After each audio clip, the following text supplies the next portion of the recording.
కేంద్ర ప్రభుత్వం అమలు చేస్తున్న పథకాలతోనే పట్టణాలు అభివృద్ధి చెందుతున్నాయని వరంగల్ జిల్లా భారతీయ జనతా పార్టీ అధ్యక్షులు గంటా రవికుమార్ అన్నారు. గత బీఆర్ఎస్ ప్రభుత్వం ప్రస్తుత కాంగ్రెస్ ప్రభుత్వంలో వర్ధన్నపేట పట్టణం అభివృద్ధికి నోచుకోలేదని విమర్శించారు. రానున్న మున్సిపల్ ఎన్నికల్లో కాషాయం గుర్తుపై ఓటు వేసి బీజేపీ అభ్యర్థులను గెలిపిస్తే కేంద్ర ప్రభుత్వ నిధులను తీసుకువచ్చి వర్ధన్నపేట పట్టణాన్ని మరింత అభివృద్ధి చేస్తామంటున్న జిల్లా అధ్యక్షులు గంటా రవికుమార్ తో మా ప్రతినిధి Rajendra Prasad face to face.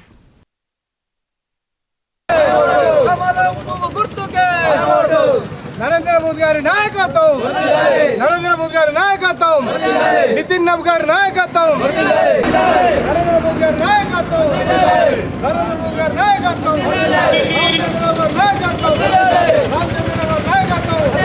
Kishan Reddy గారి నాయకత్వం, కిషన్ రెడ్డి గారి నాయకత్వం.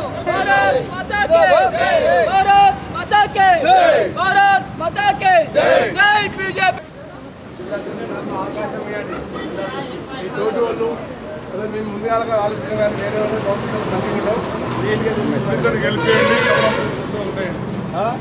వాళ్ళు చెప్పిన కమలం పువ్వు మోదీ మనకి ఒక్కసారి కూడా కమలం పువ్వు కేకపోయినా ఉచితంగా వ్యాక్సిన్లు ఇచ్చిండు, ఉచితంగా 5 కిలోల బియ్యం ఇచ్చినాడు, రైతులకు సంవత్సరానికి 6,000 అకౌంట్లో అన్న కొంచెం గుర్తు బీజేపీకి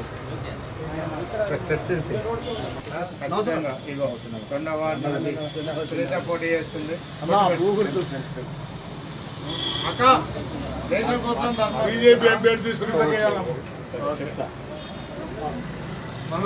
తెలంగాణ రాష్ట్రంలో మున్సిపాలిటీల జోరు కొనసాగుతుంది. దీనిలో భాగంగా మనం వర్ధన్నపేట నియోజకవర్గ పరిధిలోని వర్ధన్నపేట పట్టణంలో ఉన్నాము. ఇక్కడ ప్రస్తుతం బీజేపీ అభ్యర్థులు జోరుగా ప్రచారం కొనసాగిస్తున్నారు. దానిలో భాగంగా ఇక్కడికి జిల్లా అధ్యక్షులు గంటా రవికుమార్ గారు వచ్చారు. వారితో ఈ యొక్క ప్రచారంలో ఎలాంటి అనుభవాలు వీరికి ఎదురవుతున్నాయని తెలుసుకునే ప్రయత్నం చేద్దాం. సో నమస్తే అండి. ఓకే, ఈ యొక్క మున్సిపాలిటీ ఎన్నికల్లో మీ ప్రచారం కొనసాగిస్తున్నారు గత 2 రోజుల నుంచి. మీకు ఎలాంటి ఒక విషయాలు మీకు ఎదురవుతున్నాయి ఎక్కువ శాతం? ఈరోజు వర్ధన్నపేట మున్సిపల్ ఎన్నికల్లో భాగంగా మేము ప్రజల దగ్గరికి వెళ్ళి నరేంద్ర మోడీ గారి యొక్క సంక్షేమ పథకాలు, అభివృద్ధి పథకాలు చెప్పే క్రమంలో వాళ్ళే మాకు చెప్తున్నారు, మా ఇంటి ముందు రోడ్డు కానీ, ఎల్ఈడి స్క్రీన్స్ కానీ, మా వర్ధన్నపేట మెయిన్ రోడ్డు ఖమ్మం రోడ్డుకు ఈ డివైడర్లు కట్టినాయి కానీ, సెంట్రల్ లైటింగ్ కానీ అన్నీ కూడా కేంద్రం ఇచ్చిన నిధులే అమ్మ. ఈ వర్ధన్నపేట కాస్తా అభివృద్ధి జరుగుతుందంటే అది నరేంద్ర మోడీ గారే. కాబట్టి ఇక్కడ భారతీయ జనతా పార్టీ అభ్యర్థులను అత్యధిక మెజార్టీతో మేము గెలిపిస్తామని చెప్పేసి ప్రజలు అంటున్నారు.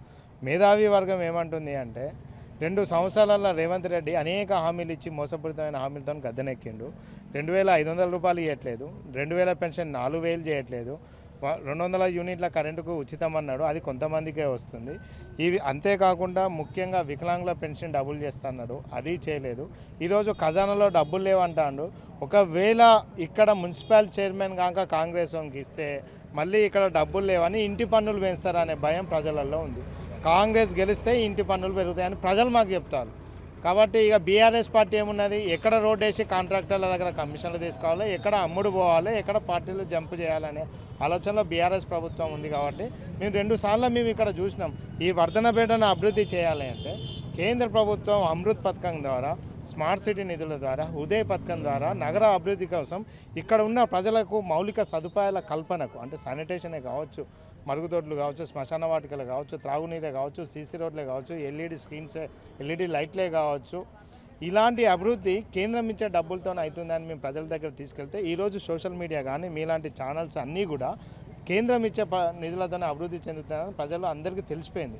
కాబట్టి ఈరోజు వర్ధన్నపేట మున్సిపాలిటీని బీజేపీ కైవసం చేసుకొని ఇక్కడ ప్రజలకు ఈ వర్ధన్నపేటలో ఒక ఈవినింగ్ టైం ఫ్యామిలీతో పోవడానికి ఒక పార్క్ లేదు. కాబట్టి కేంద్రం ఇచ్చే నిధులు అన్యాక్రాంతం కాకుండా, అవినీతి పాలన కాకుండా ఆఖరి వారి దగ్గర ఒక ప్రణాళిక చేసి దాన్ని ఒక పార్కు చేసి ఇక్కడి ప్రజలు 10,000 మంది ఓటర్లు ఉన్నారు, వాళ్ళు ఫ్యామిలీస్తో అక్కడికి వెళ్ళి సాయంకాలం పూట, ఆదివారం పూట పిల్లలతో ఉండే విధంగా ఒక పార్కు. అదేవిధంగా చాలా ఈ ఆమ్లెట్ తండాలు ఉన్నాయి. ఈ తండాలలో రోడ్లు లేవు, అక్కడ రోడ్లు లేవు, కాలువలు లేవు. ఇంతకుముందు మేము వార్డు నెంబరు 4వ వార్డుకి వెళ్ళినాం, అక్కడ తండాలలో రోడ్లు మోరీలు లేవు, వాళ్ళ ఇంటి ముందే నీళ్లు పోతున్నాయి. అంటే మనం దేశం ఇంత అభివృద్ధి చెందుతుంది, కేంద్రం నుంచి నిధులు వస్తున్నాయి, సక్రమంగా ఖర్చు పెట్టట్లేదు. వీటినన్నిటిని సక్రమైన దారిలో పెట్టాలి అంటే వర్ధన్నపేట నియోజకవర్గ ప్రజలందరూ మేము ఒక్కటే కోరుకుంటున్నాం, ఈ నగరంలో ఉండే ఓటర్లు అందరూ కూడా రేపు జరగబోయే 11వ తారీఖు నాడు భారతీయ జనతా పార్టీ నిలబెట్టిన అభ్యర్థులందరికీ కమలం పువ్వు గుర్తుపై ఓటు వేసి అత్యధిక మెజార్టీతో గెలిపిస్తే ఈ వర్ధనపేట కూడా ఒక స్మార్ట్ సిటీ లెక్క అభివృద్ధి అవుతుందని మేము వాళ్ళకి వాగ్దానం చేస్తున్నాం. Okay right. మీరు గత ఎలక్షన్లో సర్పంచ్ ఎన్నికల్లో మీ యొక్క కేంద్ర ప్రభుత్వం నుంచి వచ్చే నిధులతోనే ఈ యొక్క గ్రామ పంచాయతీలు అభివృద్ధి అవుతున్నాయని ఈ వర్ధనపేట పరిధిలో కొన్ని సర్పంచులను అదేవిధంగా వార్డు మెంబర్లను కైవసం చేసుకున్నారు. ఇప్పుడు మీ యొక్క భారతీయ జనతా పార్టీని పట్టణ ప్రజలు విశ్వసిస్తారని నమ్మకం ఉందా? 100% మీకు రేవంత్ రెడ్డి ఫస్ట్ గ్రామ పంచాయతీల ఎన్నికలు ఎందుకు పెట్టిండు? 5th planning commission finance commission, అదేవిధంగా 16th ప్లానింగ్ ఫైనాన్స్ కమిషన్ ఆధారంగా స్థానిక సంస్థల ప్రజాప్రతినిధులు ఉంటేనే ఫండ్స్ వస్తాయి.